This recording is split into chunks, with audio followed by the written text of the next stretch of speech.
Storage અને રેકિંગ સિસ્ટમમાં આજકાલ એન્ટરપ્રિનર્સ કે બિઝનેસ ઓનર્સને શું પ્રોબ્લેમ આવી રહ્યા છે? ફૂડ ઇન્ડસ્ટ્રીઝમાં ગયો હતો.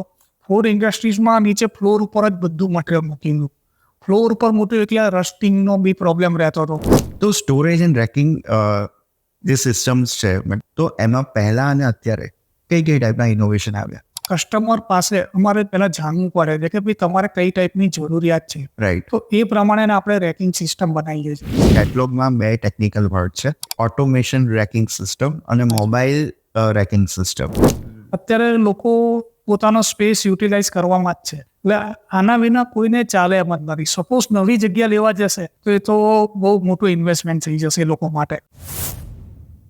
Hello everyone, this is Raj from Radical Techard, your process automation strategist. આજે આપણે એક એવા ટોપિક પર વાત કરવાના છીએ કે જે સપ્લાય ચેઇન મેનેજમેન્ટ ઉપર આધારિત છે. તમને વધારે ખબર જ હશે કે સપ્લાય ચેઇન મેનેજમેન્ટ એટલે શું, પણ એની પાછળનું જે સૌથી મોટું જે તમારો સપ્લાય છે, એટલે કે ગુડ્સ જેને સાચવે છે, એવા એક વોરિયર સાથે આપણે મળવાનું છે, જેનું નામ છે ભરત ચાવડા.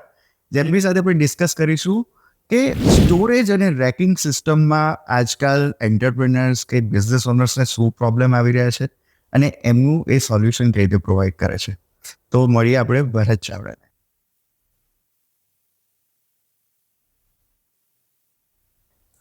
કેમ છો ભરતભાઈ? એકદમ fine. Hello everyone. So Bharatbhai, તમે મને જણાવો કે આ એક યુનિક આઈડિયા છે, storage and racking system. I think મારા ફ્રેન્ડ્સમાં આ ટાઈપનો બિઝનેસ કોઈ નથી કરતું, તો you are the first one કે જેમને સ્ટોરેજ એન્ડ રેકિંગ સિસ્ટમમાં બિઝનેસ સ્ટાર્ટ કરેલ છે.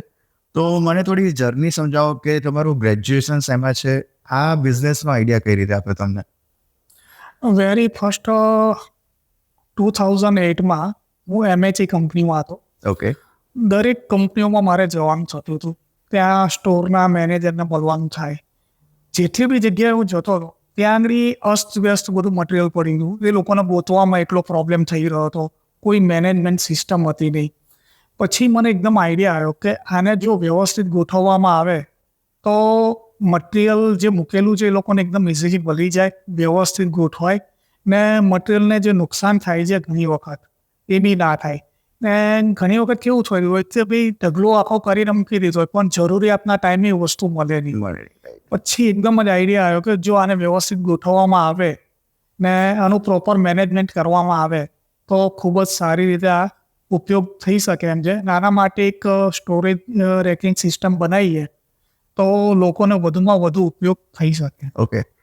તમે કીધું કે સ્ટોરેજમાં જે મૂકેલો માલ છે બગડી શકતો હતો, તો તમે કઈ રીતે માલ બગડી શકે જો એનું સ્ટોરેજ પ્રોપર ના કરવામાં આવે? તો તમારા એક્સપિરિયન્સ એવા કોઈ એક્ઝામ્પલ શેર કરી શકો? લાઈક હ્યુમિડિટીથી ડેમેજ થાય છે કે વરસાદના કારણે કોઈ એવું એરિયા છે જ્યાં પાણી થોડુંક જમા થઈ જાય કે તો ભેજ આવી જાય, તો એવા કયા પરિબળો છે કે જેના કારણે આપણું મટીરિયલ બગડી શકે છે? ઘણી બધી ઇન્ડસ્ટ્રીઝમાં છે. સપોઝ હું એક હમણાં ફૂડ ઇન્ડસ્ટ્રીઝમાં ગયો હતો. ફૂડ ઇન્ડસ્ટ્રીઝમાં નીચે ફ્લોર ઉપર જ બધું મટીરિયલ મૂકેલું. ફ્લોર ઉપર મૂક્યું એટલે રસ્ટિંગનો બી પ્રોબ્લેમ રહેતો હતો. અચ્છા, એક બોક્સ ઉપર બીજું બોક્સ પડ્યું હોય એટલે જ્યારે લોડ આવી ગયો હોય છે નીચેના બોક્સ ઉપર એટલે મટીરિયલ તૂટી ગયું હોય કાં તો વેસ્ટેજ જાય, બોક્સ તૂટી જાય. ફૂડ ઇન્ડસ્ટ્રીઝમાં આવા બધા પ્રોબ્લેમો ઘણા થતા હતા. પછી એ સિવાયની બીજી પેકેજિંગ ઇન્ડસ્ટ્રીઝમાં ગયો તો કોરુકેટેડ રોલ ને બધા હતા. હવે એક રોલ ઉપર બીજો રોલ મૂક્યો હોય એટલે એને એ લોકો ધક્કો મારીને લઈ જતા હતા. એટલે ઉપરના 5 થી 6 લેયર હોય એ આખા એ લોકોના ફાટી જાય, ડેમેજ થાય. તો વર્ષે દાડે લોકોને કેલ્ક્યુલેશન કર્યું ને કે લાખો કરોડોમાં નુકસાન જતું. બરાબર. એટલે પછી એ વસ્તુનો આઈડિયા આવ્યો કે ભાઈ આ તો નુકસાન પણ થાય છે, પ્રોપર મેનેજ પણ નથી થતું, મેઇન પાવરનો બી પ્રોબ્લેમ થાય છે. જો આને પ્રોપર ગોઠવવામાં આવે તો બહુ સારું મેનેજમેન્ટ થઈ શકે. રાઈટ. તો તમે બહુ સરસ રીતે સમજાવો કે કઈ રીતે મટીરિયલને નુકસાન થઈ શકે છે. તો મને આની પાછળનું તમે જે કંપની ઓનર છે એના માઇન્ડની સાયકોલોજી જણાવી શકો કે આજ સુધી તમે જે નોટિસ કરતા આવ્યા છે કે કદાચ સ્ટોરેજનો એ લોકો ઉપયોગ કરે તો થોડા કોસ્ટિંગમાં એ લોકો બધું વેલ મેનેજ કરી શકે, પણ અત્યાર સુધી નહોતા કરતા. હા. કાં તો તમે એ વસ્તુ માટે તમે એમને એજ્યુકેટ કરવા જાઓ છો તો એ પાછળ એમની માઇન્ડમાં સાયકોલોજી શું હોય છે, એ કેમ અડોપ્ટ નથી કરતા સ્ટોરેજ એન્ડ રેકિંગ સિસ્ટમ? એમાં તમે શું નોટિસ કર્યું આજ સુધી? હા, આ વસ્તુ છે ને હજી સુધી ઇન્ડિયાની અંદર બહુ ઓછા લોકો જાણતા હતા કે આપણે આ રીતે મેનેજમેન્ટ કરવું જોઈએ, આ રીતે કરવું જોઈએ. હમણાં શું થયું કે ઘણા સમયથી તમે જર્મની ફેર થતા, યુએસમાં ફેર થયા, ચાઇના ફેર થાય છે. લોકો ફેરને એક એન્ટરટેનમેન્ટ કરતા ગયા, જોતા ગયા કે ભાઈ દુનિયામાં શું ચાલી રહ્યું છે, કેટલા આગળ છે એ લોકો આપણાથી. ને આ બધી ફેસિલિટી જો એટલે ક્યાંક ને ક્યાંક એ લોકોને રિયલાઇઝ થયું કે ભાઈ આપણે બી આ મેનેજમેન્ટ કરવું જોઈએ ને આ કરવાથી આપણને આ બેનિફિટ થાય છે. રાઈટ. સપોઝ અમે ઘણીવાર ઘણી જગ્યાએ જતા હોઈએ છીએ, લોકોને આઈડિયા નથી હોતો, અમારે એમને કન્વિન્સ કરવા પડે છે, બસ એની પાછળનું લોજિક સમજાવવું પડે છે કે આ કરવાથી તમારું મેન પાવર ઓછો થશે, તમારું પ્રોપર વસ્તુની ગોઠવણી થશે ને એની પાછળ જે તમને નુકસાન થઈ રહ્યું છે એ ઘણું ઓછું થઈ જશે. ઓકે. સો તમે કોઈ એવી સક્સેસ સ્ટોરીનું એક્ઝામ્પલ આપી શકો કે જ્યાં લાઈક ફૂડ ઇન્ડસ્ટ્રીનું એક્ઝામ્પલ લો યા કોરુગેટેડ બોક્સ મેન્યુફેક્ચરિંગ ઇન્ડસ્ટ્રીનું એક્ઝામ્પલ એ કે જે આજ સુધી તમારી સર્વિસીસનો યુઝ નહોતા કરતા અને એમને લાઈક આપણે એક વર્ષનું એક્ઝામ્પલ લઈએ તો એમને યરલી કેટલા % એમનું નુકસાન જતું અને તમારી સ્ટોરેજ રેકિંગ સિસ્ટમ તમે આપ્યા પછી એમણે કેટલું નુકસાન બચાવ્યું અને મેઇન વાત કે આમાં ઇન્વેસ્ટમેન્ટ કેટલું થાય, બરાબર. અને મને થોડું એરિયા વાઇઝ સમજાવો કે જેના કારણે આપણા વ્યુઅર્સને ખબર પડે કે એમનું ROI કેટલા ટાઈમમાં નીકળી શકે. કેમ કે એમને ખબર છે કે કોઈ બી વસ્તુને મેનેજમેન્ટમાં પ્રોપર ગોઠવવી હોય તો ઇનિશિયલ કોસ્ટ તો આવવાની જ છે, એક હર્ડલ રહેવાની છે, પણ એ પછીના જે બેનિફિટ્સ છે જો કદાચ તમે ડિટેલ ઓરિએન્ટેડ તમે સમજાવી શકો એમને ખ્યાલ આવે, એનાથી અવેર થઈ શકે.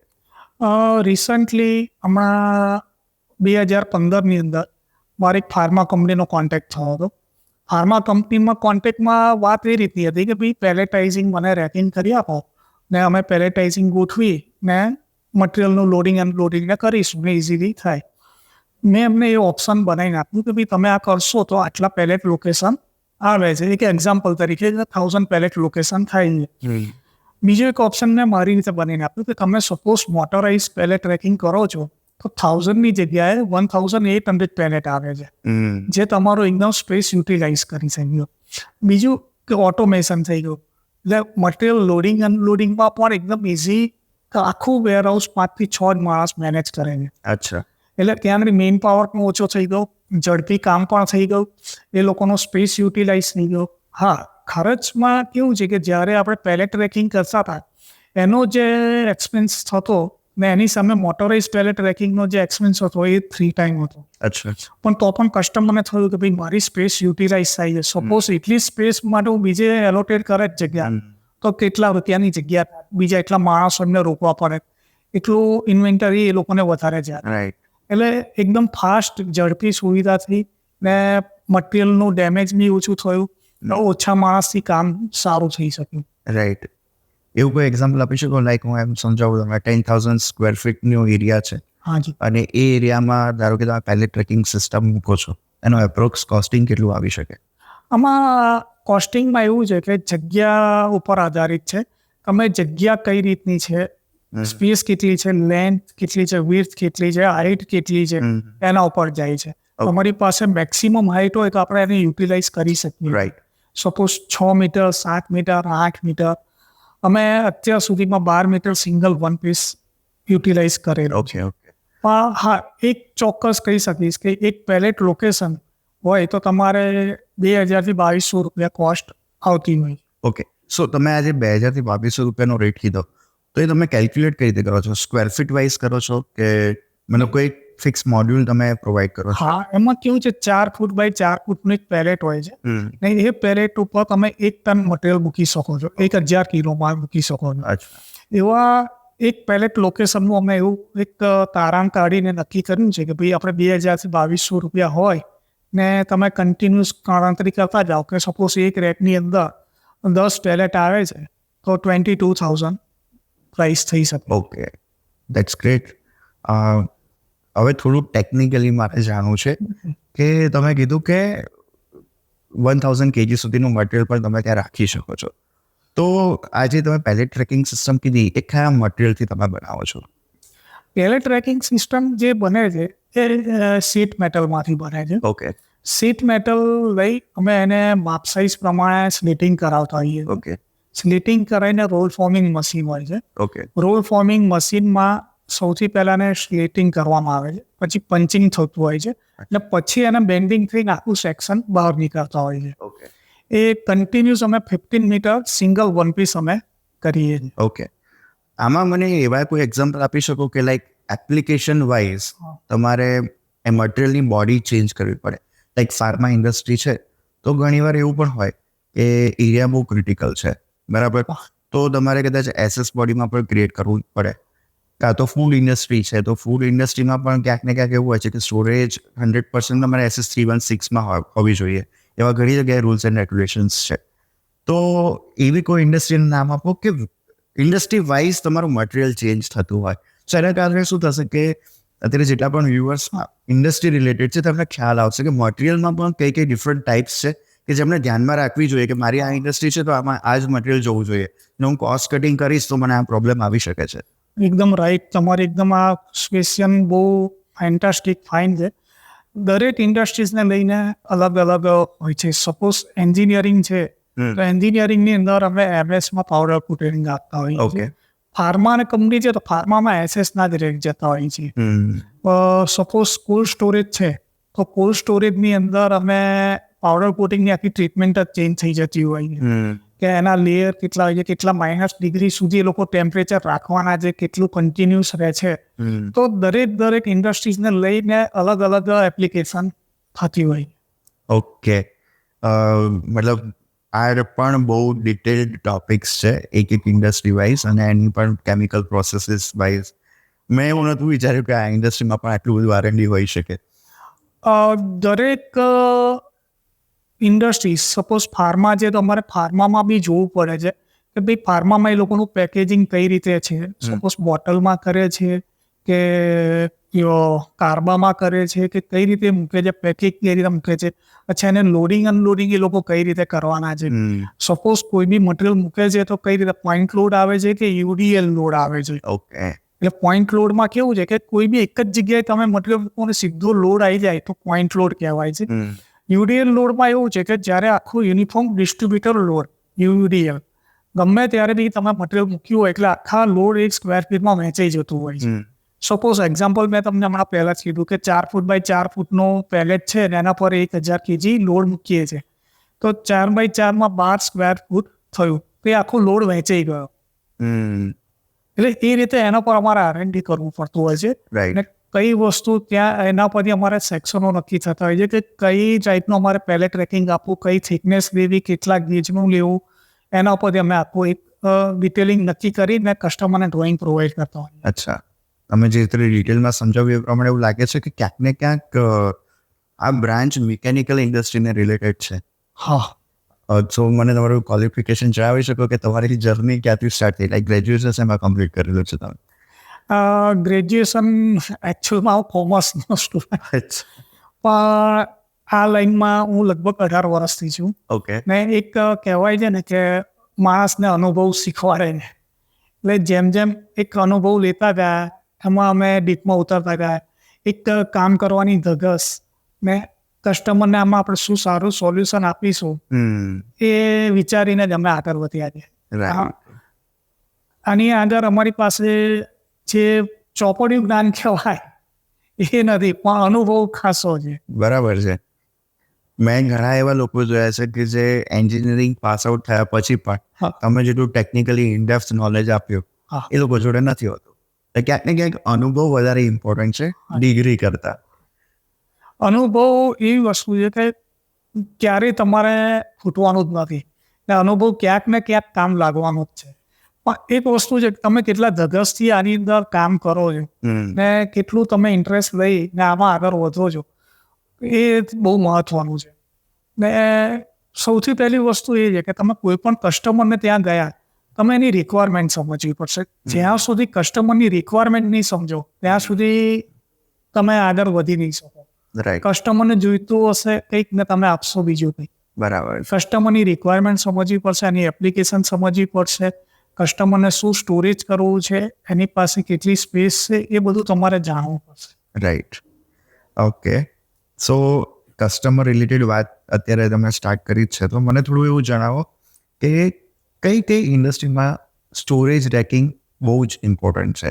લાઈક તમારા ટોપ સેગમેન્ટની વાત કરવામાં આવે તો કઈ કઈ ઇન્ડસ્ટ્રીમાં તમે વધારે મટીરિયલ કેટર કરો છો? આમ જુઓ તો ઓવરઓલ દરેક ઇન્ડસ્ટ્રીઝમાં જ હોય છે જ, પણ મેક્સિમમ જે સ્ટોરેજ થતો હોય જે પેકિંગ ઇન્ડસ્ટ્રીઝ છે, કોરુગેટેડ છે રોલ, પ્લાસ્ટિક ઇન્ડસ્ટ્રીઝ છે, લેમિનેટ શીટ્સ છે, એન્જિનિયરિંગ છે, ફાર્મા છે, કેમિકલ છે, ઓકે, આ બધી કંપનીઓને સ્ટોરની જરૂર પડતી જ હોય છે. રાઈટ. એટલે જ્યાં મેન્યુફેક્ચરિંગ છે ત્યાં બધાને ગમે રિક્વાયરમેન્ટ ત્યાં છે. જરૂર પડે જ નહીં. રાઈટ. અને જેટલા પણ ડિસ્ટ્રીબ્યુટર્સ છે હાજી, એ તમારા મેઇન કસ્ટમર બની શકે, હા કેમ કે એ લોકોનું મટીરિયલ બધાનું હા. હોય જ છે ત્યાં આગળ. જે સ્ટોકીસ છે Yes. એ દરેકને જોઈએ. સપોઝ હમણાં જ અમે રિસન્ટલી લોરિયલનું આખું ગોડાઉન ડિઝાઇન કરી, તો એ લોકોને નાની નાની આઇટમો એટલી બધી હોય છે કે આપણે એ લોકોને કસ્ટમરને તરત જ એ વસ્તુ ઇઝીલી મળી જાય એ આખું ડિઝાઇનિંગ કરવું પડે. બરાબર છે. ઓકે. તમારા એક્સપિરિયન્સ પરથી મને એવું જણાવી શકો કે લાઈક તમે કીધું કે 2009થી તમે આ ઇન્ડસ્ટ્રીમાં છો અને ટોટલ 18 યરનો એક્સપિરિયન્સ છે. તો સ્ટોરેજ એન્ડ રેકિંગ જે સિસ્ટમ્સ છે, મતલબ એના રિલેટેડ ઇક્વિપમેન્ટ્સ છે, તો એમાં પહેલાં અને અત્યારે કઈ કઈ ટાઈપના ઇનોવેશન આવ્યા? સૌથી પહેલાં જે સ્ટોરેજ રેકિંગ ચાલતા હતા એ એકદમ લાઇક આપણે તમને ધ્યાન હોય તો પેલા સ્લોટેડ એંગલ્સ રેક હતા એ જ ચાલતા હતા. એકદમ જે નાની સાઇઝના હતા 3 foot by 2 foot, 3 foot by 1 ફૂટના એ જ ચાલતા હતા. અમે એક કસ્ટમરને ઘણી જગ્યાએ મટીરિયલ મૂકવામાં અને બધા પ્રોબ્લેમ બહુ ક્રિએટ થતા હતા. મોટા લાંબા ઇક્વિપમેન્ટ હોય એ લોકોના, તો અમે કસ્ટમરને રિલેટેડ ધ્યાનમાં રાખી ને એ વસ્તુ કરી. એટલે એના માટે કસ્ટમર પાસે અમારે પહેલાં જાણવું પડે છે કે ભાઈ તમારે કઈ ટાઈપની જરૂરિયાત છે, રાઈટ. તો એ પ્રમાણે આપણે રેકિંગ સિસ્ટમ બનાવીએ છીએ. સપોઝ ઘણી એંગલ ચેનલ હોય છે, 6 મીટર લાંબા હોય છે, 20 ફૂટ લાંબા હોય છે, તો એને કઈ રીતે મૂકવા, એને લોડિંગ અનલોડિંગ કઈ રીતે કરવું, તો આખું અમે એનું સોલ્યુશન કરી દેતા હોઈએ. Okay. Different type of rack છે. સપોઝ સ્વેલિંગ સિસ્ટમ છે, હેવી ડ્યુટી રેક્સ છે, સિલેક્ટેડ પેલેટ રેકિંગ છે, ઓટોમેશન રેક છે, એન્ટ્રી લેવલ રેક છે, સી સ્ટોરેજ રેક છે. તો દરેક કસ્ટમરની એપ્લિકેશનને ધ્યાનમાં રાખી અમે કંઈક નવું ઇનોવેશન કરતા રહીએ. રાઈટ. હવે તમારા માટે બહુ જ ઇન્ટરેસ્ટિંગ ક્વેશ્ચન એ છે, અને એઝ અ કસ્ટમર હું તમને પૂછું છું કે જ્યારે પણ કોઈ સ્ટોરેજ એન્ડ રેકિંગ સિસ્ટમ કોઈ ડેવલપ કરે છે, રાઈટ, તો એની પાછળનું મિનિમમ ઇન્વેસ્ટમેન્ટ કદાચ 25 lakhs હોઈ શકે જો એની ફેક્ટરી બહુ મોટી છે તો હું એવું માનું છું કે જ્યારે પણ એ આટલું ઇન્વેસ્ટમેન્ટ કરશે તો એણે at least storage and racking system 10 to 15 યરના લાઈફ સ્પાન માટે જ વિચારી હશે, બરાબર? કેમ કે આ ઇન્ડસ્ટ્રી એવી છે કે એમાં કદાચ ઇનોવેશન એટલું ફાસ્ટ નહીં આવે, અને આમ જોવા જઈએ તો એ બેકએન્ડ સપોર્ટ પ્રોવાઈડ કરે છે તમારા મટીરિયલને, બરાબર? તો એ જસ્ટ તમારા મટીરિયલને સાચવે છે. તો તમે રિસર્ચ એન્ડ ડેવલપમેન્ટમાં પોતાની જાતને કેટલી ડેવલપ રાખો છો કે જેના કારણે 15 વર્ષ સુધી પણ તમારો કસ્ટમર તમારાથી સેટિસ્ફાઈડ રહે? લાઈક નવી નવી ટેકનોલોજી લાઈક મતલબ દુનિયામાં તરત ને તરત ઇન્વેન્ટ થતી જ રહે છે, તો તમે એ સ્પીડને કઈ રીતે મેચ કરો છો? ઇનોવેશન્સમાં કઈ રીતે તમે આગળ છો? સપોઝ રિઝન્ટલી એક દાખલો આપું કે ચાંગોદરમાં એક કંપની છે, ખાલી કેપ જ બનાવે છે. ઓકે. નાની મોટી જે પણ આપણા પ્લાસ્ટિક બોટલો છે કે પરફ્યુમ બોટલો છે કે સ્પ્રે છે કે સપોઝ શેમ્પૂની બોટલો છે, એને ખાલી કેપ જ એ વ્યક્તિ બનાવે છે. તો અમે એનું લોન્ચિંગ એવું વિચાર્યું કે સપોઝ આ વ્યક્તિને હજી 10 વર્ષ સુધી આગળ તકલીફ નહીં પડવી જોઈએ, એનું સ્ટોરેજ થવું જોઈએ, આ અહીંથી હલવું નહીં જોઈએ. આટલા ને આટલા જ માણસની અંદર વધુમાં વધુ સ્ટોરેજ કઈ રીતે કરી શકે, તો અમે એની લેન્થ, વિડ્થ, હાઇટ, સ્પેસ જોતા હોઈએ છીએ. એમની પાસે કઈ ટાઈપની જગ્યા છે, શું છે, અચ્છા કઈ રીતે લોડિંગ અનલોડિંગ કરે છે, એમને વધુ ફ્લેક્સિબિલિટી શું છે, એ બધું ધ્યાનમાં રાખીને અમે ડિઝાઇન કરતા હોઈએ છીએ. ઓકે. ડિઝાઇનની અંદર અમે 2-3 ઓપ્શન બનાવતા હોઈએ છીએ. સપોઝ મેઝરલાઇન ફ્લોર કરીએ તો શું સ્ટોરેજ કેપેસિટી રહે છે, પહેલે ટ્રેકિંગ કરીએ તો શું સ્ટોરેજ કેપેસિટી રહે છે. ઓકે. સપોઝ એવા 2-3 ઓપ્શન બનાવીને એમને આપતા હોઈએ છીએ. પછી એમાંથી કસ્ટમર જે સિલેક્ટ કરે એના ઉપર અમે આગળ વધતા હોઈએ. ઓકે, બરાબર. હવે મટીરિયલની જો વાત કરવામાં આવે તો તમારું જે મેન્યુફેક્ચરિંગ છે 100% મેન્યુફેક્ચરિંગ છે કે તમે ટ્રેડિંગ કરો છો કે આમાંથી કોઈ પ્રોડક્ટ્સ એવી છે કે જે તમે ઇમ્પોર્ટ કરો છો? થોડું ડિટેલમાં તમારા સેગમેન્ટને સમજાવો. કમ્પ્લીટ 100% મેક ઇન ઇન્ડિયા છે આપણી પ્રોડક્ટ. અચ્છા. ઓકે જે રીતના અત્યારે મોદી સરકાર જાહેર રહ્યા છે કે મેક ઇન ઇન્ડિયા સ્વનિર્ભર થાવ એ રીતના આપણી product 100% make in India okay total material આપણે એસઆર જિંદાલનું લેતા હોઈએ છીએ ઓકે ને એ રોલ સેક્શનમાં હોઈએ રોલ સેક્શનમાં આપણે ત્યાં આગળ આવે એ પછી એને પ્રોસેસ કરવામાં આવે છે સ્લીટિંગ કરવામાં આવે છે દરેક અલગ સાઇઝ પ્રમાણે હોય છે બહુ બધી થિકનેસ હોય છે 1.2 છે 1 mm છે 0.8 છે 2 mm છે 2.5 છે રાઈટ બધી અલગ અલગ રિક્વાયરમેન્ટ પ્રમાણે અલગ અલગ મટીરિયલ હોય છે પ્લસ એને પંચિંગ કરી રોલ ફોર્મિંગ સેક્શન ની કરતા હોય છે રોબોટિક આપણી પાસે વેલ્ડિંગ મશીન છે જે હોરિઝોન્ટલ બીમ જે હોય છે એના સાઈડના બ્રેકેટ ને લાગે આખા રોબોટિક થતા હોય છે પ્લસ પાવડર કોટિંગ પ્લાન્ટ બી આપણે ઇનહાઉસ છે ઓકે 7 ટેન્ક પ્રોસેસ ને બધું જ આપણે ત્યાં ઇનહાઉસ જ થાય છે ઓકે એટલે આપણે ત્યાંથી જ્યારે બી મટીરિયલ ડિસ્પ્લે થાય ત્યારે આખું એક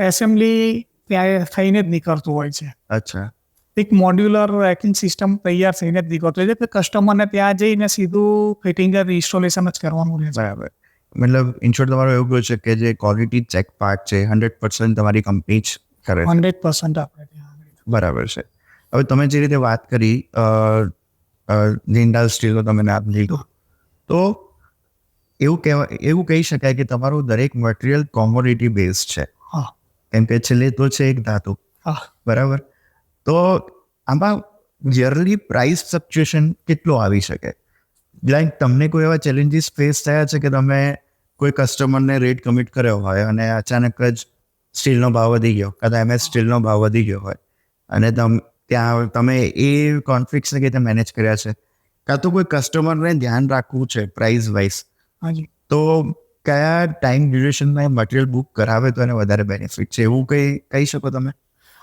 મટીરિયલના પ્રાઇસનું ફ્લક્ચ્યુએશન ક્યારે શું થાય ને નક્કી નથી હોતું ઓકે અમને પોતાને બી આઈડિયા નથી હોતો ને આ પ્રોબ્લેમ મેં ઘણીવાર ફેસ કરેલો છે આજથી 2.5 વર્ષ પહેલાંની હું તમને વાત કરું તો એક કસ્ટમરે મને ડિઝાઇનિંગ કરાવડાવ્યું બધું ડ્રોઈંગ નક્કી કર્યું આજથી એ લગભગ સમજો ડિસેમ્બરની અંદર 50 ટનનું મટીરિયલનો ઓર્ડર લીધો હતો મટીરિયલ લીધું એટલે કસ્ટમરે મને કીધું કે આ ટોકન એમાઉન્ટ પ્લસ તમારા મટીરિયલ બનાવો તમારે મને સપ્લાય 2 મહિના પછી કરવાનું હવે મેં એવું વિચાર્યું કે મારે ત્યારે મટીરિયલ તૈયાર થઈને પડી રહેશે મારી એટલી જગ્યા સ્પેસ યુટિલાઇઝ હું નહીં કરી શકું તો મારે 15 દિવસ જ મેન્યુફેક્ચરિંગ ટાઈમ હતો તો મેં જે પ્રાઇસે કમિટમેન્ટ કર્યું હતું ને જ્યારે મેં મટીરિયલ પરચેસ કર્યું આસમાન જમીનનો ફરક હતો અચ્છા તો આજે કસ્ટમરને તો મેં કમિટમેન્ટ કરી દીધું હતું કે આ પ્રાઇસે હું તમને સપ્લાય કરવાનો જ છું તો એવા કેસમાં ઘણી વખત અમારે નુકસાન પણ જતું હોય છે પ્રાઇસ ફ્લક્ચ્યુએશન હા 1-2 રૂપિયાનો ફરક હોય તો અમને બહુ વાંધો નથી આવતો પણ એ ટાઈમને ઓછામાં ઓછું 15-20 રૂપિયાનો પ્લસ માઇનસ થઈ ગયો અચ્છા એટલે એ ટાઈમે અમારે ઘણું બધું નુકસાન આવ્યું હતું ઓકે તો આ જે પ્રાઇઝમાં ચેન્જ આવે છે તો એની પાછળનું પેરામીટર શું હોઈ શકે લાઈક એ ટાઈમે એવું કઈ ઇવેન્ટ હતી લાઈક કોઈ સરકારની પોલિસી બદલાઈ હતી કે ગ્લોબલી કોઈ ન્યૂઝના કારણે આ પ્રાઇસ ફ્લક્ચ્યુએશન હતું હા એમાં શું થયું સરકારની પોલિસી ચેન્જ થઈ ગઈ હતી સૌથી પહેલાં જ્યારે પ્રાઇસ રેગ્યુલર ચાલતા હતા ત્યારે ચાઇનાથી ઇમ્પોર્ટ હતું ત્યારે ચાઇના બેન નહોતું ત્યારે એ ટાઈમે આવતું હતું એટલે એના જે લોકલ સપ્લાયર છે એસઆર છે જિંદાલ છે એ ઘણી બધી કંપનીઓ છે તો એ લોકોની કોમ્પિટિશન રહેતી હતી ચાઇના જોડે જ્યારે બી થોડાક ચાઇના જોડે પ્રોબ્લેમ થયા અને ચાઇના પર બેન લાગી ગયો એટલે એના જે સપ્લાયર છે એ લોકોનો ડિમાન્ડ ડિમાન્ડ વધી ગઈ બીજું કે જે એક્સપોર્ટ હતું કે 80% ઇન્ડિયાની અંદર જ તમારે રાખવું 20% એક્સપોર્ટ હતું ઓકે તો એની જગ્યાએ અત્યારે એવું થયું 80% એક્સપોર્ટ થઈ ગયું 20% ઇન્ડિયામાં ઓકે એટલે જે જરૂરિયાત છે ડે બાય ડે એ તો રહેવાની જ છે એટલે શોર્ટેજ ઊભી થઈ એના લીધે પ્રાઇસ ઇન્ક્રીઝ થઈ ગયા રાઈટ આ તમે જે વાત કરી અરાઉન્ડ કયો ટાઈમ પીરિયડ હતો કોવિડ પહેલા કે કોવિડ પછીનો ટાઈમ કોવિડ પછીનો તરત જ અચ્છા મતલબ કોવિડની ઇમ્પેક્ટ સીધી કહી શકાય ઓકે તો તમે મને જણાવો કે તમારી જે રીતે કીધું એ પ્રમાણે ક્વોલિટી ચેક થી લઈને મેન્યુફેક્ચરિંગ બધું જ તમે ઇનહાઉસ કરો છો તો જ્યારે લોકડાઉન હતું ત્યારે તમારા બિઝનેસમાં શું ચેન્જીસ આવ્યા મતલબ ત્યારે તમને શું તકલીફ પડી તો એ ટાઈમે તમારું મેનેજમેન્ટ કઈ રીતે હતું કે જેના કારણે કોઈ કંપનીનો ઓર્ડર છે તો પણ સ્ટીલ એ જ સ્ટ્રેન્થ એ જ એનર્જીથી તમે એમને ડિલિવર કરી શકો અમે અમુક વસ્તુનું પ્લાનિંગ કરીને રાખતા હોઈએ છીએ કે ભાઈ આપણી પાસે એવરેજ એક આટલો ઓર્ડર તો રહેતો જ હોય છે એટલે એ અમે સ્ટોક અમારી પાસે અમુક હોય છે. અચ્છા. અમે જે સ્ટાન્ડર્ડ સાઇઝોની બધું છે એ અમે રેડી સ્ટોકમાં જ રાખતા હોઈએ છીએ. જે નોન સ્ટાન્ડર્ડ છે એ આપણે મેન્યુફેક્ચરિંગ કરતા હોઈએ. રાઈટ. તો કોવિડ ટાઈમમાં એવું થયું હતું કે ફાર્મા કંપનીઓને જબર ચાલુ જ હતું ને બહુ જ એ લોકોની રિક્વાયરમેન્ટ હતી. એ લોકોને સ્ટોરેજ કરવા માટેના ઘણા ઇસ્યુ હતા. તો આપણી પાસે જે સ્ટાન્ડર્ડ સાઇઝો હતી એ આપણે એમને સપ્લાય કરી ને સ્ટોરેજ કરાવવાનું. બરાબર છે. ઓકે. હવે તમારા કેટલોગમાં 2 ટેકનિકલ વર્ડ છે કે ઓટોમેશન રેકિંગ સિસ્ટમ અને મોબાઈલ રેકિંગ સિસ્ટમ. તો મને થોડું ડિટેલમાં જણાવો કે હું પણ પોતે એક ઓટોમેશન ફિલ્ડનો છું, તો મને વધારે ક્યુરિયોસિટી છે કે ઓટોમેશન એવી સ્ટોરેજ રેકિંગ સિસ્ટમમાં કઈ રીતે? ઓટોમેશન એ રીતે છે કે આખું અમે જે મોબાઈલ પેલેટ ટ્રેકિંગ બનાવતા હોઈએ છીએ એક ટ્રેક ઉપર ચાલતા હોઈએ છીએ. અચ્છા. એક ટ્રેક ઉપર ચાલતા હોય એટલે એક જ લાઈનમાં આજે 20-25 યુનિટ હોય છે. આ નીચે વ્હીલ લાગેલા હોય. જ્યારે 2 ટ્રોલી બાજુમાં આવે તો એ સેન્સરથી ઊભી રહી જતા હોય છે. અચ્છા. સપોઝ કોઈ વચ્ચે માણસ છે તો બી એ સેન્સરથી ઊભો રહી જતો હોય છે. ઓકે. એક ટ્રોલીની કેપેસિટી 50 ટનથી લઈને 100 ટન સુધીની હોય છે. એટલે ગમે ત્યારે 2 ટ્રોલી અથડી ના જાય એનું ધ્યાન રાખવાનું હોય છે. વચ્ચે કોઈ માણસ ઊભો છે તો 2 ટ્રોલી કોઈ પુશ બહારથી કરી દે, કોઈ માણસનું ધ્યાન નથી ને બીજા યુનિટમાંથી મટીરિયલ કાઢવું છે તો 2 ટ્રોલી ભેગી ના થઈ જાય તો એનું ધ્યાન રાખવાનું હોય છે. એટલે ઘણા બધા એવા ઓટોમેશન અંદર આવતા હોય છે સેન્સરથી ને બધું. પુશ બટન દબાવો એટલે આખી ટ્રોલી 100 ટનની ચાલવી જોઈએ. એટલે એ ઓટોમેશન આપણે કરતા હોઈએ. ઓકે, બહુ ઇન્ટરેસ્ટિંગ ટોપિક છે. હવે થોડું મોબાઈલ રેકિંગ સિસ્ટમ વિશે મને જણાવો કે એમાં શું ઇનોવેશન છે અને કઈ રીતે વધારે હેલ્પફુલ છે નોર્મલ રેકિંગ સિસ્ટમ કરતાં? હા, મોબાઈલ રેકિંગમાં હમણાં મારે એક ચેલેન્જિંગ જોબ આવ્યો હતો કે એક કંપનીની અંદર ડોક્યુમેન્ટ મૂકવા માટે મેન્યુઅલ મોબાઈલ કોમ્પેક્ટર હતા. કોઈ કસ્ટમરે કીધું કે આમાં ઇમ્પોર્ટન્ટ ડોક્યુમેન્ટ છે, કોણ આવીને જ્યારે આજે એને 250 માણસનો સ્ટાફ હતો, કોણ લઈને શું મૂકે છે આઈડિયા જ નહોતો રહ્યો. કયું ડોક્યુમેન્ટ લેવું છે, કયું ડોક્યુમેન્ટ કયો માણસ લઈ ગયો એ કોઈ એને આઈડિયા જ નહોતો આવતો. તો એની અંદર અમે ઓટોમેશન કર્યું. ઓટોમેશનમાં એવું કર્યું કે એક આપણે એટેન્ડન્સ મશીન હોય છે, એ એટેન્ડન્સ મશીન અમે લગાવ્યું. એમાં ફિંગરપ્રિન્ટ ને ફોટો મુકાવડાય, 250 માણસના સ્કેનિંગ કરાવડાય. પ્લસ જે માણસને જે ઓપરેટ કરવું છે તે કોમ્પ્યુટરમાં નાખશે કે ભાઈ આ ડોક્યુમેન્ટ લેવું છે, આ એની ફિંગરપ્રિન્ટ કરશે એટલે કયા ટાઈમે કયા માણસે શું ઓપરેટ કર્યું એ તરત જ આઈડિયા આવશે. રાઈટ. તો આના માટે જે તમે આખી સિસ્ટમ ડેવલપ કરો છો તો એમાં જે ઓનર છે એને ડેટા જોવો હોય કોને ઓપન કર્યું તો એ મોબાઈલમાં જોઈ શકે કે એનું કોઈ અલગથી સોફ્ટવેર છે કે જેની જોડે ઇનબિલ્ટ કોઈ પીસી વાળી સિસ્ટમ મૂકેલી છે? એ કસ્ટમર ઉપર ડિપેન્ડ છે. કસ્ટમર કઈ ટાઈપનું એનું બજેટ છે એના ઉપર ડિપેન્ડ થતું હોય છે. સપોઝ ઓછું બજેટ હશે તો આપણે પીસીમાં એકબીજા કનેક્ટ કરીને કરતા હોઈએ છીએ. સપોઝ કસ્ટમરનું બજેટ સારું છે, કોઈ પ્રોબ્લેમ નથી, તો આપણે એને મોબાઈલ એપ્લિકેશન બનાવી આપીએ છીએ. અચ્છા. મોબાઈલ એપ્લિકેશનમાંથી કયા ટાઈમે કોણ ઓપરેટ કરે છે, કેટલું સ્ટોક છે એનો, કેટલો ઇનવર્સ હોય, કેટલો આઉટડોર્સ હોય, એ ટોટલી એને અંદર બતાવતું હોય છે. કયો સ્ટોક કયા લોકેશન ઉપર છે એ બી એ બતાવતું હોય છે. ને આખા વર્લ્ડમાં માણસ ગમે ત્યાં બેઠો હશે મોબાઈલ એપ્લિકેશનથી જોઈ શકશે. ઓકે. હવે આપણે સ્ટોરેજ એન્ડ રેકિંગ વિશે તો ઘણી બધી વાત કરી, પણ કોઈ પણ ઇન્ડસ્ટ્રીમાં આ સિસ્ટમ ડેવલપ કરવા માટે તમે એઝ અ કંપની ઓનરને કઈ એવું સજેશન આપો છો કે તમારી પ્લેસ કઈ રીતની હોવી જોઈએ, ડાયરેક્શન કઈ રીતે હોવા જોઈએ, ત્યાં એસીના ડક્ટની લાઇન ક્યાંથી નીકળવી જોઈએ, ઇલેક્ટ્રિસિટીનો સપ્લાય કેવો હોવો જોઈએ, બરાબર? તો જેના કારણે શું છે કે ઘણીવાર તમે તો પ્રોપર રેકિંગ સિસ્ટમ પ્રોવાઈડ કરી જ છે, પણ સ્ટીલ ઘણી વખત આર્કિટેક્ટ ખોટું થઈ ગયું હોય, એના કારણે પણ તમને ઘણા પ્રોબ્લેમ આવ્યા હોય, અને પછી પાછળથી કંઈક પ્રોબ્લેમ આવે છે મટીરિયલમાં તો મિસહેન્ડલિંગમાં, તો કદાચ એ લોકો તમને બ્લેમ કરતા હોય છે. તો આવા કોઈ ચેલેન્જિંગ પ્રોબ્લેમ ઉપર આપણે અત્યારે ડિસ્કસ કરીએ કે તમે એવા પ્રોબ્લેમને પણ સોલ્વ કર્યો હોય. હા, ઘણી વખત આવું થતું હોય છે. પહેલાં લોકોના ધ્યાનમાં આટલું બધું આવતું નહોતું. પહેલાં એન્જિનિયરિંગ લાઇનમાં આટલું ડેવલપિંગ હતું જ નહીં. અત્યારના શું છે, કોઈ બી કંપની હોય તો હવે પ્લાનિંગ થઈ છે. પહેલાં બધા જાતે જ પ્લાનિંગ કરી નાખતા હતા. હવે સ્પેશિયલ આના કન્સલ્ટન્ટ છે, અચ્છા. એટલે કન્સલ્ટન્ટ શું છે કે આખું બિલ્ડિંગ ઊભું કરી આપે, તમારો કયો પ્લાન્ટ ક્યાં આગળ મૂકવો, તમારું સ્ટોરેજ સિસ્ટમ ક્યાં આગળ આવશે. તો એ ટાઈમે કન્સલ્ટન્ટ હોય છે, પ્રોજેક્ટ વર્ક હોય એમાં અમને લોકોને ઇન્વોલ્વ કરતા હોય છે. સપોઝ તમારું સ્ટોરેજ સિસ્ટમ છે તો કઈ ટાઈપનું સ્ટોરેજ થશે, મેક્સિમમ સ્ટોરેજ કઈ રીતે થશે, રાઈટ. એટલે અમે એની ગોઠવણી કરીને આપતા હોઈએ છીએ. એનો ડ્રોઈંગ ને બધું બનાવતા હોઈએ છીએ AutoCAD ની અંદર. અમારું ડ્રોઈંગ બને એ પછી બધાની એક જોઈન્ટ મીટિંગ થતી હોય છે. જોઈન્ટ મીટિંગમાં એસી વાળા હોય છે, ફાયર એસ્ટિબ્યુશન વાળા હોય છે, ઇલેક્ટ્રિક વાળા હોય છે, પ્લસ ત્યાંનો લોકલ સ્ટાફ હોય છે જે લોડિંગ અનલોડિંગ કરવાના છે, ત્યાંના મેનેજર બી હોય છે, પોતે બી હોય છે. દરેકને જોડે લઈને ચાલવું પડે છે. સપોઝ જ્યાં આગળ અમારું રેકિંગ સિસ્ટમ આવે છે, વોકવે છે, તો લાઇટની અરેન્જમેન્ટ ત્યાં હોવી જોઈએ, ફાયર એસ્ટિબ્યુશનના સ્પ્રિંકલર ત્યાં આગળ હોવા જોઈએ, એસીના ડક્ટિંગ જાય છે તો મારા રેકિંગ સિસ્ટમને ટચ નથી થતું ને પ્રોપર ફ્લો મળે છે, જે પ્રોડક્ટ છે એને બરાબર ફ્લો મળે છે કે નહીં એ બી લોકો જોતા હોય છે. એટલે આવા જોઈન્ટ વેન્ચર અમારે ઘણી વખત કામ કરતા હોય. ઓકે. મતલબ ઘણી બધી એજન્સી એક સાથે ઇન્વોલ્વ થાય ત્યારે એક પ્રોજેક્ટ ઊભો થતો હોય છે. રાઈટ. એની અંદર ઘણી વખત સિવિલ કોન્ટ્રાક્ટર એ લોકોને રાખવા પડે છે.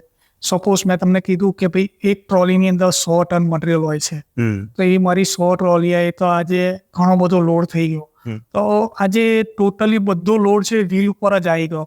તો એટલો લોડ એ ફ્લોર લેવા માટે સક્ષમ છે કે નહીં એ પણ એક ચેક કરવું પડતું હોય છે. રાઈટ. નહીં તો ઘણી વખત શું થતું હોય છે કે ફ્લોર આખો બેસી જતો હોય છે, એના લીધે આખા એક્સિડન્ટ થવાના ચાન્સીસ ને પણ વધી જતા હોય.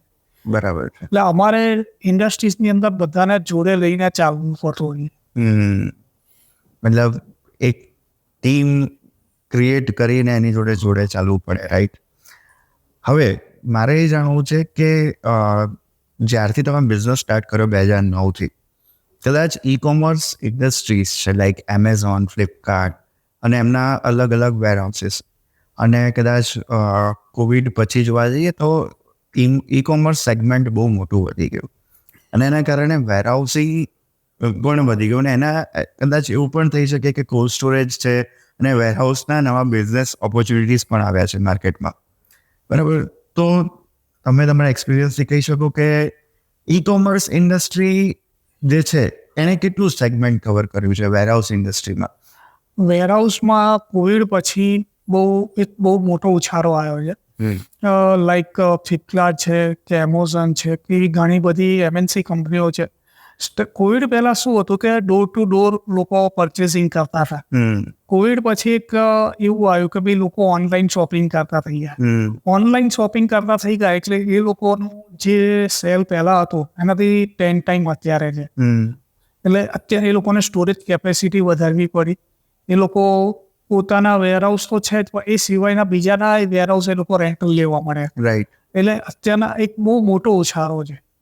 ને એ લોકો માટે અત્યારે ઘણા બધા એમેઝોન માટે અમે વેરહાઉસ ડિઝાઇન બી કર્યા, સપ્લાય પણ કર્યા, ને શોર્ટ ટાઈમમાં અમને ઘણી વાર કહેવામાં આવે કે ભાઈ 15 જ દિવસની અંદર ડિઝાઇનિંગ બી કરવાનું છે, મેન્યુફેક્ચરિંગ પણ કરવાનું છે, સપ્લાય કરવાનું છે અને વિથ ઇન્સ્ટોલેશન કરવાનું છે. અચ્છા. તો ચેલેન્જિંગ જોબ બી આપણે કરવા પડે. ઓકે. એક થોડો ક્વેશ્ચન એવો છે કે જે તમારી ફિલ્ડ રિલેટેડ નથી, પણ કદાચ ક્યાંક તમારા એક્સપિરિયન્સથી કાં તો તમને ઓલરેડી વેરહાઉસ ઇન્ડસ્ટ્રી વિશે ખ્યાલ છે અને કદાચ તમે એમના મેનેજર કાં તો હાયર પોઝિશનના લોકોને મળતા રહેતા હશો, કદાચ તમારી વાતચીતમાં ક્યાંક નોલેજ તમારામાં આવ્યું હોય.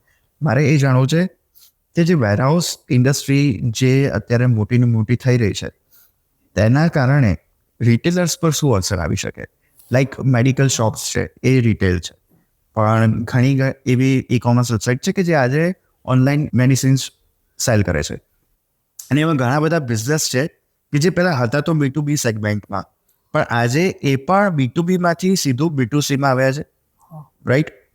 પહેલાં એક સ્ટ્રક્ચર એ લોકો એવું ફોલો કરતા હતા કે ડિસ્ટ્રીબ્યુટર જોડે જાય માલ, પછી રિટેલર જોડે જાય, તો એના કારણે સપ્લાય ચેઇન મેનેજમેન્ટ સરસ રીતે ક્રિએટ થતી હતી. પણ જ્યારથી ઈ કોમર્સ છે તો કંપનીને પણ કેવું છે કે હાઈ માર્જિન પ્રોફિટ જોઈએ, તો એના કારણે શું થાય કે એ લોકો ડાયરેક્ટ ટુ કસ્ટમર સેલ કરે છે, અને ઘણી બધી પ્રોડક્ટ રેન્જ એવી છે કે જેમાં એ લોકો માર્જિન કટ ડાઉન કર્યા છે અને એના કારણે સીધા માર્કેટમાં આવ્યા છે. તો આના કારણે રિટેલ સેગમેન્ટ ઉપર શું અસર આવી શકે? અને હવે ફ્યુચરમાં જે બિઝનેસ ડાયવર્ટ થઈ રહ્યો છે એના કારણે કોમ્પિટિશન કેટલી ક્રિએટ થશે કાં તો શું પ્રોબ્લેમ આવી શકે એના કારણે? સૌથી પહેલાં કોવિડ પહેલાં જે હતું એમાં કેવું હતું કે એક ચેઇન બનેલી હતી કે મેન્યુફેક્ચર છે, મેન્યુફેક્ચર પાસેથી આજે એક ડીલર પાસે જાય, ડીલર પાસેથી ડિસ્ટ્રીબ્યુટર પાસે જાય, ડિસ્ટ્રીબ્યુટર પાસેથી એક ડાયરેક્ટ જે ઓનર શોપ ઓનર છે એની પાસે જતું હતું.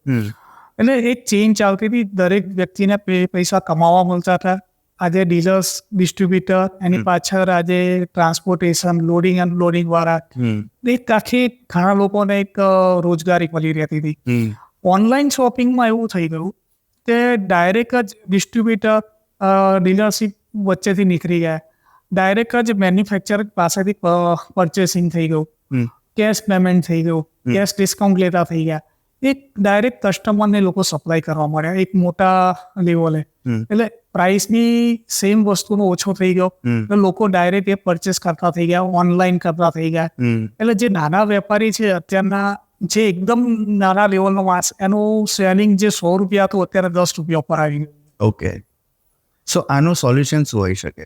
લાઈક નાના વેપારી છે, એમનો ધંધો તો છોડવાના નથી, હા, તો એમણે એમનું ડાયવર્સિફિકેશન કરવું હોય, ઇવોલ્વ થવું હોય એમને, તો હવે એવું તમને કેવું સેગમેન્ટ દેખાય છે કે હવે આપણી ઇન્ડસ્ટ્રી કઈ રીતનું બિઝનેસ એડોપ્ટ કરશે? મતલબ આ બહુ મોટી વાત છે એ રીતે જોવા જઈએ તો. નહીં તો રિટેલ જે લોકો છે, મતલબ વેન્ડર્સ છે, કસ્ટમર છે, કોઈ બી છે, એમનું શું? હા, એ સ્કોપમાં અત્યારે જે નાના વેપારીઓ છે એ લોકોએ એવી પ્રોડક્ટ પસંદ કરવી પડશે કે જે આ ડાયરેક્ટ વેચતા નથી, કે સપોઝ કે બીજી કોઈક એવી પ્રોડક્ટ એમને સિલેક્ટ કરવી પડશે કે ડાયરેક્ટ નાના જે અહીંયા મેન્યુફેક્ચરર છે જે એમના સુધી પહોંચ્યા નથી એવી વસ્તુઓ લાવીને ડાયરેક્ટ પોતે સેલ કરે, તો એ વસ્તુમાં એમને 2 પૈસા બેનિફિટ થઈ શકે છે. હજી બી આપણી પાસે અહીંયા એવી ઘણી બધી ઇન્ડસ્ટ્રીઝ છે કે સરાઉન્ડ ગુજરાતની અંદર, એક એક્ઝામ્પલ લઈ લઈએ તો રાજકોટની અંદર રિફાઇનરીઓ નાની મોટી ઘણી બધી છે, કે ભાવનગરમાં છે, એ ડાયરેક્ટ જ ત્યાંથી લઈને પોતે વેચતા થઈ જાય તો સારી એવી પ્રોફિટ માર્જિનથી સેલ કરી શકે એમ છે. જ્યાં સુધી હજી આ ઈ-કોમર્સ વાળા કે MNC કંપની પહોંચ્યા નથી એ લોકો સેલ નથી કરતા. એ લોકો એવી ફાઇન્ડ કરવું પડશે કે ભાઈ કઈ વસ્તુ એ પ્લેટફોર્મ પર વેચાતી નથી, એનું એ માર્કેટિંગ કરીને પોતાનું જીવન ગુજારીશ. ઓકે, હવે storage and tracking system related મને એવું કહી શકો કે ગ્લોબલી માર્કેટ સાઇઝ શું છે આખા બિઝનેસની, કાં તો ઇન્ડિયાની તમે કહી શકો? ખાલી ગુજરાતનો 1000 કરોડ અપ છે. અચ્છા, અને એવું જોવા જઈએ કે યર ઓન યર ગ્રોથ કેટલો છે આ બિઝનેસમાં? 20 to 25%. 20 to 25%. દેટ મીન્સ તમારી કંપનીનું પણ turnover every year 20 to 25% increase થઈ રહ્યું છે. અત્યારના આટલું ફાસ્ટ ગ્રોથ થવાનું કારણ એ છે કે લોકોને જગ્યાનો, સ્પેસનો પ્રોબ્લેમ થઈ ગયો છે. યસ, ઓછી સ્પેસમાં એ લોકોને વધારેમાં વધારે સ્ટોરેજ કરવું છે, ઓછા માણસથી અત્યારે મેઇન પાવર પ્રોબ્લેમ બહુ છે. પહેલાં આ એક કોવિડ પહેલાં એક ટાઈમ એવો હતો કે આપણી પાસે નોર્થના કારીગરો બહુ હતા, નોર્થના લેબર બહુ બધા હતા આપણી પાસે. નોર્થમાં હમણાં એટલું બધું ડેવલપિંગ થયું છે કે જે અહીંના હતા બધા ત્યાં જતા રહ્યા. અત્યારે એક લેબર વર્ક બી નથી આપણી પાસે, રાઈટ. એટલે મેઇન પાવર પ્રોબ્લેમ ઘણો બધો છે. એટલે ઓછા માણસથી વધારે સારું કામ કઈ રીતે થઈ શકે ને ઓછામાં ઓછી જગ્યાએ વધારેમાં વધારે સ્પેસ યુટિલાઇઝ કઈ રીતે થઈ શકે, અત્યારે લોકો પોતાનો સ્પેસ યુટિલાઇઝ કરવામાં જ છે. એટલે આના વિના કોઈને ચાલે એમ જ નથી. સપોઝ નવી જગ્યા લેવા જશે તો એ તો બહુ મોટું ઇન્વેસ્ટમેન્ટ થઈ જશે એ લોકો માટે. ઓકે, હવે સ્ટોરેજ અને રેકિંગ સિસ્ટમની જે આપણે વાત કરી તો એમાં તો આપણે સ્ટોરેજ સ્ટોર કરીશું, પણ particular floor wise floor application regarding તમારી જોડે પ્રોડક્ટ અવેલેબલ છે? હા, એના માટે એક મેઝરનાઇન ફ્લોર છે. ઓકે, સપોઝ કોઈ ઇન્ડસ્ટ્રીઝની હાઇટ વધારે છે, 5 મીટર છે, 6 મીટર છે, 7 મીટર, ઘણા શેડની હાઇટ વધારે હોય છે, તો એની અંદર અમે G+1 કરતા હોઈએ છીએ, G+2 કરતા હોઈએ છીએ. ફર્સ્ટ ફ્લોર છે, સેકન્ડ ફ્લોર છે, થર્ડ ફ્લોર છે, એ રીતે કસ્ટમરની રિક્વાયરમેન્ટ પ્રમાણે એ લોકોને સોલ્યુશન આપતા હોઈએ. રિસન્ટલી હમણાં અમે એક નગીનદા હીરાલાલ પાયાની છે અંકલેશ્વરમાં, એમના માટે એક સ્ટોર ડિઝાઇન કર્યો. એમનું મટીરિયલ જે સ્ટોરેજ છે ખાલી 100 ટન જ મટીરિયલ સ્ટોરેજ કરી શકતા હતા. એમને સ્ટોરેજ કેપેસિટી વધારવી હતી, હાઇટ ખાસી હતી, તો ગ્રાઉન્ડ ફ્લોર, ફર્સ્ટ ફ્લોર ને સેકન્ડ ફ્લોર એ રીતે હાઇટ કરીને કરી આપ્યું તો 100 ટનની જગ્યાએ 300 ટન મટીરિયલ એમનું સ્ટોરેજ થયું. કે આની અંદર ઘણા બધા ફેક્ટર કામ કરતા હોઈએ છે કે જ્યારે અમે આ ડિઝાઇન કરતા હોઈએ ત્યારે અમારે એમનો ફ્લોર ચેક કરવાનો હોય છે. ફ્લોર એટલો લોડ લેશે કે નહીં, કારણ કે એમાં કેવું છે, જ્યાં આગળ અમારા કોલમ ઉતારવાના બધો લોડ એના ઉપર આવવાનો, એટલે એ ફ્લોર એટલો કેપેસિટી છે કે નહીં એ બધું અમારે ચેક કરીને કરવું પડતું હોય છે. બીજી વાત કરું તો સેફ્ટી વ્યૂ પોઈન્ટ, કે જ્યારે સેકન્ડ ફ્લોર ઉપર મટીરિયલ છે ને નીચે ગમે ત્યારે બી કંઈ ફાયર થયું કે તો એ લોકોને બચાવવા માટે શું છે, તો અમારી ઇમરજન્સી લીડર પણ રાખવી પડતી હોય છે. એ લોકોને મંકી લીડર બી અમે પ્રોવાઈડ કરતા હોઈએ છીએ ને પ્લસ બીજું કે ગુડ સ્લીપ પણ રાખતા હોઈએ છીએ.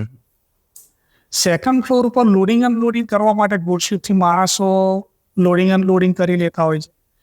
ફર્સ્ટ ફ્લોર ઉપર બી એ રીતે થતું હોય છે. ક્યાંક ને ક્યાંક કોઈ કસ્ટમરને ગુડ સ્લીપ નથી નાખવી તો કન્વેયર બેલ્ટથી બી લોડિંગ અનલોડિંગ કરતા હોય છે. બરાબર. એટલે સેફ્ટી ફેક્ટર પ્લસ સ્ટોરેજને રિલેટેડ લોડિંગ અનલોડિંગ ને કસ્ટમરને શું સારું આપણે આપી શકીએ છીએ એ બધું ધ્યાનમાં રાખીને અમે આ વસ્તુ કરતા હોય. ઓકે, હવે બીજું મારે જાણવું છે કે લાઈક તમારી જેટલી મોટી પ્રોડક્ટ રેન્જ છે, હવે કોઈ કસ્ટમરને તમારી જોડે કનેક્ટ થવું છે તો પહેલાં તો એ કનેક્ટ કઈ રીતે થઈ શકે, અને કનેક્ટ થયા પછી એ તમારી જોડે કઈ ટાઈપની સર્વિસીસ છે વિથ ગેરંટી એ જે એક્સપેક્ટ કરી શકે છે કે તમે આટલું તો પ્રોવાઈડ કરશો, એના કારણે તમારી પર ટ્રસ્ટ કરી શકે. રાઈટ.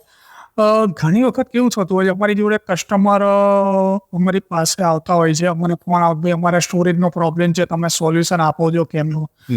કસ્ટમરને ત્યાં આગળ અમારા એન્જિનિયરો વિઝિટ કરતા હોય છે. એ લોકોની પ્રોડક્ટને પહેલાં સમજતા હોય છે કે ભાઈ શું પ્રોડક્ટ છે, કેટલું સ્ટોરેજ છે. એ લોકોના સ્ટોરનું માપ સાઇઝ લેતા હોય છે. ટોટલી વિધાઉટ રેકિંગ સિસ્ટમ એ કેટલું સ્ટોરેજ કરે છે, ને સપોઝ એમનું સ્પેસ આપણે યુટિલાઇઝ કરીએ તો કેટલું સ્ટોરેજ થાય છે. એટલે કસ્ટમરને અમારે સૌથી પહેલાં તો એ બતાવવું પડતું હોય છે કે તમે અત્યારે એક એક્ઝામ્પલમાં એક વેલ્યુ આપી છે કે 1 CRનું મટીરિયલ અત્યારે મૂકેલું છે ને આ સ્ટોરેજ કરવાથી તમે 2 CRનું મટીરિયલ સ્પેસ તમારી યુટિલાઇઝ થાય છે, તો કસ્ટમરને ક્યાંક ને ક્યાંક કન્વિન્સ થાય કે ભાઈ નહીં, ચલો આ વસ્તુ અમારે યુટિલાઇઝ થાય છે, સ્પેસનો પ્રોબ્લેમ છે તો એક આ અમે કરીએ. પ્લસ એના પર અમે ડિઝાઇનિંગ કરતા હોઈએ છીએ. અમારી પાસે આના એક્સપોર્ટ છે જે ડિઝાઇન કરતા હોય છે સ્ટોર. એ ડિઝાઇનમાં અમે 2-3 ઓપ્શન આપવા પડતા હોઈએ. ઓપ્શન આપીએ એટલે કસ્ટમર આજે મોટું વેરહાઉસ હોય તો સ્ટોર મેનેજરની કેબિન હોય છે, લોડિંગ અનલોડિંગના પોઈન્ટ્સ હોય છે, ફાયર એક્ઝિટ ક્યાંથી રાખવું, ઇમરજન્સી એ લોકોને ભેગા થવાનું હોય તો ઇમરજન્સી પોઈન્ટ ક્યાં રાખવું, એ ઘણું બધું અમારે વિચારીને આખા ડિઝાઇનિંગ કરવું પડતું હોય. ડિઝાઇનિંગ એપ્રૂવ થાય પછી અમને પરચેસ ઓર્ડર મળતો હોય છે. પરચેસ ઓર્ડર મળ્યા પછી અમે ત્યાં ઇન્સ્ટોલેશન માટે જઈએ તો સેફ્ટી બી જોવી પડતી હોય છે કે અમારા માણસો ત્યાં જે કામ કરી રહ્યા છે એ લોકોની WC પોલિસીને બધું રાખવું પડતું હોય છે. હેલ્મેટ પ્રોવાઈડ કરવા પડતા હોય છે સેફ્ટી રિલેટેડ, એ લોકોને સેફ્ટી શૂઝને આપવા પડતા હોય છે. જે બી અત્યારે લેટેસ્ટ ટેકનોલોજી છે એનાથી બધા નટબોલ્ટને બધા ટાઇટિંગ કરવામાં આવે છે. આખું ઇન્સ્ટોલેશન પતી જાય પછી આપણને ચેકલિસ્ટ બનતું હોય છે કે કઈ વસ્તુ ફિટિંગ થઈ, કઈ વસ્તુ બાકી રહી, આપણે જે ડિઝાઇનિંગ આપ્યું હતું એ પ્રમાણેનું પ્રોપર આખું થયું છે કે નહીં એ આખું ચેક કરવામાં આવતું હોય છે. પ્લસ અમારા ત્યાંથી એક સેફ્ટી ઓફિસર ત્યાં આગળ જતા હોય છે કે જે આપણે ડિઝાઇન આપી છે એ પ્રમાણેનું ત્યાં મટીરિયલ ગયું છે કે નહીં, ત્યાં આગળ એ રીતનું ફિટિંગ ઇન્સ્ટોલેશન થયું છે કે નહીં એ ચેક કરતા હોય છે. સપોઝ આપણે કોઈ સિલેક્ટેડ પેલેટ ટ્રેકિંગ આપ્યું છે, એક લેવલ પર 2 ટન લોડ કેપેસિટી આપી છે તો કસ્ટમરને જોડે રાખી એનો લોડ ટેસ્ટ કરાવતા હોઈએ કે આ તમને જે લોડ કેપેસિટી આપી હતી એ પ્રમાણેનું આ વસ્તુ અમે પ્રોવાઈડ કરેલી છે. કમ્પ્લીટ એ પ્રોસિજર પૂરી થઈ જાય પછી અમે ત્યાંના જેટલા બી વર્કર છે એ લોકોને એક ટ્રેનિંગ આપતા હોઈએ કે ભાઈ તમારે લોડિંગ અનલોડિંગ કઈ રીતે કરવું, મટીરિયલ મુવમેન્ટ કઈ રીતે કરવું, તમારે MHE તમે યુઝ કરો છો તો કઈ રીતે તમારે MHE યુઝ કરવું જેથી રેકિંગ સિસ્ટમ ડેમેજ ના થાય. બધી જગ્યાએ અમારા સેફ્ટી સાઇન લાગેલા હોય છે, સેફ્ટી રિલેટેડ લોડ કેપેસિટીના સ્ટીકરો લાગેલા હોય છે કે ભાઈ કે આ લોડ પર 2 ટન કેપેસિટી છે તેનાથી વધારે મટીરિયલ નહીં મૂકવું. જ્યાં બી અમને જરૂર લાગે ત્યાં આગળ સેફટી પોઈન્ટ ઉપર અમે અમારા બેનર્સ લગાડેલા હોય છે, નંબર લાગેલા છે. ત્યાં લોકલ એ લોકોના જે સેફટી ઓફિસર હોય એનો નંબર હોય, અમારા બી નંબર લાગે. કંઈ પણ એક્સિડન્ટ થાય તો ડાયરેક્ટ અમને ફોલ આવી જાય છે કે ભાઈ આ થયું છે, આ પાર્ટ ડેમેજ થયો છે, તમે તરત જ એ બદલીને નવો પાર્ટ ચેન્જ કરતા હોઈએ છીએ. રાઈટ. એટલે સેફટી રિલેટેડ બી ધ્યાન રાખવામાં આવતું હોય છે. એ લોકોને ટ્રેનિંગ આપણે પરફેક્ટ આપીએ છીએ. એ પછી આખો પ્રોજેક્ટ અમે એને હેન્ડ ઓવર કરીએ છીએ. ઓકે. હવે તમે કીધું કે મટીરિયલ હેન્ડલિંગ વખતે મટીરિયલ જ્યારે તમારું ડેમેજ થાય છે, હા, તો એ ટાઈમે પહેલાં તો જ્યારે ફર્સ્ટ ટાઈમ પ્રોજેક્ટ હેન્ડઓવર કરો છો એ પછી તમારી રિસ્પોન્સિબિલિટી કેટલી, અને એમાં તમારી વોરંટી કેટલી પ્રોવાઈડ કરો છો, અને વોરંટી પ્રોવાઈડ કરો છો તો કયા કયા પાર્ટ્સમાં મેન્યુફેક્ચરિંગ રિલેટેડ વોરંટી હોય છે? અમારી વોરંટી જે હોય છે કે સપોઝ અમને 2 ટન લોડ કેપેસિટી કીધું અને સપોઝ મટીરિયલ મૂકે છે ને એ વસ્તુ ડેમેજ થઈ જાય છે તો એ અમારામાં આવે છે, અમે એને ફ્રી ઓફ કોસ્ટ એને ચેન્જ કરી આપીએ. ઓકે. સપોઝ કોઈ બી સ્ટેકરથી લોડિંગ અનલોડિંગ કરતા હોઈએ છીએ અને એનાથી ડેમેજ થાય છે તો અમે એનો ચાર્જેબલ વિઝિટ પર કરીએ. ઓકે. ઓકે. હવે એક થોડું ટેકનિકલ ક્વેશ્ચન તમારા માટે એ છે કે જેમ કોઈ પણ મેન્યુફેક્ચરિંગ કંપની છે તો એ લોકો એમના સર્ટિફિકેટ્સ લેતા હોય છે, લાઈક ISO સ્ટેન્ડર્ડ છે, હા, કાં તો ISI સ્ટેન્ડર્ડ પ્રમાણે જે લોકોની કંપની ચાલતી હોય, રાઈટ?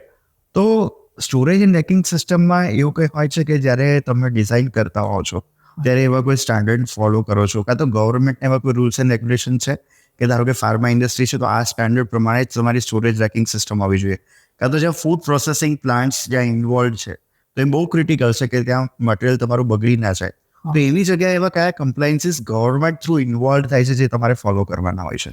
નહીં, હજી સુધી ગવર્મેન્ટનો ઇન્વોલ્વ અમને કશે આવ્યું નથી. ઓકે. પણ હા, અમે લોકો એક વસ્તુનું ધ્યાન રાખતા હોઈએ છીએ કે જ્યારે ફૂડ ઇન્ડસ્ટ્રીઝ છે તો ફૂડ ઇન્ડસ્ટ્રીઝની અંદર આજે જેંક રસ્ટિંગ ના આવે, કે આજે ક્વોલિટી કોમ્પ્રોમાઇઝ ના થવું જોઈએ, કે ક્વોલિટી ખરાબ હોય ને એના લીધે બેલ્ટિંગના ઇસ્યુ ના આવવા જોઈએ. પ્લસ જ્યારે ડિઝાઇનિંગ ને બધું થતું હોય છે ત્યારે ઘણા બધા ફેક્ટર કામ કરતા હોઈએ છીએ કે આજે ઇમરજન્સી એક્ઝિટ બી અમારે બહાર રાખવું પડતું હોય છે. એ ઘણી બધી વસ્તુનું અમારે ધ્યાન રાખવું પડતું હોય. ઓકે. એટલે હજી સુધી એવા કોઈ સ્ટાન્ડર્ડ્સ તમારે ફોલો કરવાના નથી આવ્યા પણ ફ્યુચરમાં કદાચ આવી શકે? 100% આવી શકે. સપોઝ આપણે ઇન્ડિયાની અંદર હજી સુધી નથી. હમણાં રિસન્ટલી અમે દુબઈ એક પ્રોજેક્ટ પૂરો કર્યો તો એ લોકોના રૂલ્સ રેગ્યુલેશન છે જ ગવર્મેન્ટના કે તમારે આ વસ્તુની ગોઠવણી આ રીતે હોવી જોઈએ, આ માપ સાઇઝ એનું માપદંડ બધું આપેલું છે. એ રીતે તમારે રૂલ્સ રેગ્યુલેશન ફોલોઅપ કરવા પડે. પ્લસ ગવર્મેન્ટનો માણસ એક આવીને ચેક કરી જાય, ઓકે કરે, એનું સર્ટિફિકેટ આપે, પછી તમે આગળ એને યુઝ કરી શકો. ઓકે, બરાબર છે. ઓકે, થોડું ડિટેલમાં મને જણાવો કે તમારું જે સ્પાઈડર ગ્રુપ છે એ કયા કયા સેગમેન્ટમાં બિઝનેસ કરે છે અત્યારે? સ્પાઈડર ગ્રુપ છે એ અત્યારે અમે એક MHE બી કરી રહ્યા છે, મટીરિયલ હેન્ડલિંગ ઇક્વિપમેન્ટ, જેની અંદર ટ્રોલીસ છે, હાઇડ્રોલિક્સ છે, ગુડ્સ લિફ્ટ છે, ક્રેન ઇક્વિપમેન્ટ છે, લેડર્સ છે, એ બધું બી આપણે કરી રહ્યા છે. કમ્પ્લીટ ઇન હાઉસ છે આપણું. ઓકે. ને બીજી એક રિસન્ટલી અમે નવી પ્રોડક્ટ લોન્ચ કરી છે કે જે ખાલી ઓટોમોબાઈલ્સને લગતી છે, જે એ લોકોને નાના નાના પાર્ટ્સ ઘણા બધા હોય છે, તો એને મેનેજ કરવા માટે નાના પ્લાસ્ટિકના બિન્સ અમે પોતે જ પ્રોડક્ટ ડિઝાઇન કરીને બનાવ્યા છે. ને એને મેનેજ કરવા માટે એક નાની ટ્રોલીઓ બનાવી છે કે અલગ અલગ વસ્તુ અલગ અલગ કઈ રીતે ડિફાઇન થઈ શકે ને ઇઝી પ્રોસેસ કઈ રીતે થઈ શકે. એક એ નવી પ્રોડક્ટ અમે હમણાં રિસન્ટલી લોન્ચ કરવાના. ઓકે. અગર નેક્સ્ટ 5 યરના ગોલની વાત કરવામાં આવે તો આવી બીજી કઈ પ્રોડક્ટ આવી શકે છે, ઓર અત્યારે જે સ્ટેજ છે એમાંથી નેક્સ્ટ તમારો શું પ્લાન છે કે હવે શું? નેક્સ્ટ ઓલરેડી અમારું વર્કિંગ ખાસું ચાલી રહ્યું છે કે ઓટોમાઇઝેશન ને રોબોટિક આની અંદર કઈ રીતે કરી શકીએ. અત્યારના એકદમ ઝડપી લાઈફમાં ફટાફટ મટીરિયલ કઈ રીતે નીકાળી શકીએ, ઝડપીથી એને કઈ રીતે આપણે ડિસ્પેચ કરી શકીએ, મટીરિયલ લોડિંગ અનલોડિંગ કઈ રીતે કરી શકીએ, એનું રોબોટિક કઈ રીતે કરવું આપણે, મતલબ AI કઈ રીતે ઇમ્પ્લિમેન્ટ કરવું આમાં, આર્ટિફિશિયલ ઇન્ટેલિજન્સ. ઓકે. તો મને કોઈ એવું એક્ઝામ્પલ આપો કે જે તમને એવું લાગે કે આ ટેકનોલોજી લાઈક AIની તમે વાત કરી, રોબોટિક્સની આપણે વાત કરીએ છીએ, તો તમારા માઇન્ડમાં એવા કયા થોટ્સ છે કે જે એકચ્યુઅલમાં ઇમ્પ્લિમેન્ટ થઈ છે તો હજી પણ તમે આ ઇન્ડસ્ટ્રીને વધારે સારી રીતે સર્વ કરી શકો છો? એક એવું કોઈ એક્ઝામ્પલ આપો. હા, અમે રોબોટિકમાં એવું વિચારી રહ્યા છે કે આજે 1000 પેલેટ લોકેશન કીધું, કાં તો એવા અમુક નાના નાના રેક્સ છે, બધા બોક્સીસો પડેલા છે, તો ડાયરેક્ટ જ કસ્ટમર એના કોમ્પ્યુટર પર બેઠા બેઠા ઓપરેટ કરે ને એવા રોબોટ બનાવીએ એ લોકેશન ઉપરથી એ બોક્સીસ લાવીને ડાયરેક્ટ જ ડિસ્પ્લે સુધી મૂકી દે. અચ્છા. તો અમે એના પર અમારું વર્કઆઉટ ચાલી રહ્યું. કેટલો ટાઈમ લાગશે એ આઈડિયા નથી, પણ અમે રિસન્ટલી બહુ જલ્દી જ આ રોબોટિકમાં જવા માંગીએ. ઓકે, બહુ સારી વાત કહેવાય કે તમે એક તો મેક ઇન ઇન્ડિયાના કોન્સેપ્ટ ઉપર કામ કરો છો અને એમાં પણ આ ટાઈપના ઇનોવેશન્સ તમે અત્યારે ઓલરેડી કામ કરી રહ્યા છો. So I wish you all the success for you sir. And તમે અમારા શો પર આવ્યા એના માટે thank you so much. But એક લાસ્ટ ક્વેશ્ચન તમારા માટે એ છે કે તમારી એન્ટરપ્રિનર જર્નીમાં તમારે જે ચેલેન્જીસ આવ્યા, તમે ઓનગોઈંગલી જે તમારો ગ્રોથ થયો, તમારી જે પર્સનાલિટી બિલ્ડ થઈ છે અને માર્કેટમાં તમને લોકો આટલા નામથી ઓળખે છે, તો મને આપણા વ્યુઅર્સ માટે અને એ લોકો એમની લાઈફમાં આગળ વધી શકે એના માટે કોઈ તમારે સજેશન આપવું હોય બિઝનેસ રિગાર્ડિંગ તો શું આપી શકો તમે? અત્યારના ઘણી બધી સારી ઓપોર્ચ્યુનિટી છે આ લાઈનમાં. કોઈને બી એન્ટર થવું હોય આ લાઈનની અંદર તો બહુ સારો ગ્રોથ છે. આ જે બિઝનેસ છે એ ડે બાય ડે વધવાનો છે, ઓછો નથી થવાનો. લોકોને સ્પેસનો જે અત્યારે પ્રોબ્લેમ છે, લોકોની જરૂરિયાત જ આ થઈ ગઈ. ઓછી જગ્યામાં વધારે સામાન કઈ રીતે ગોઠવવો, તો આ લાઈનની અંદર 100% સારામાં સારો ગ્રોથ છે. જો થોડુંક કેલ્ક્યુલેશન છે, માપ, સાઇઝ, લેન્થ, વિડ્થ, હાઇટ, એના ઉપર તમે થોડુંક ધ્યાન આપો તો બહુ ઇઝી ધંધો છે. ઇઝી ધંધો છે, right. Okay thank you so much Bharatbhai, તમે અમારા શો પર આવ્યા અને જે ટેકનિકલી ડિટેલમાં તમે સ્ટોરેજ ઇન્ડસ્ટ્રી રિગાર્ડિંગ તમે સમજાવ્યું, તેના કારણે ઘણા લોકોના ડાઉટ્સ ક્લિયર થયા છે. અને કોઈ પણ કંપની ઓનર્સ છે કે જેમને સ્ટોરેજ રિગાર્ડિંગ કોઈ પણ પ્રોડક્ટ્સની રિક્વાયરમેન્ટ છે તો તે ભરત સરને મળી શકે છે. તેમની જોડે બહુ બધા સોલ્યુશન્સ અવેલેબલ છે અને માર્કેટમાં એ લોકો 18 યર્સથી છે. એમનું એક નામ છે, તમે એમને વિઝિટ કરી શકો છો. Thank you so much Bharatbhai, અમારા શો પર આવ્યા. Thank you so much.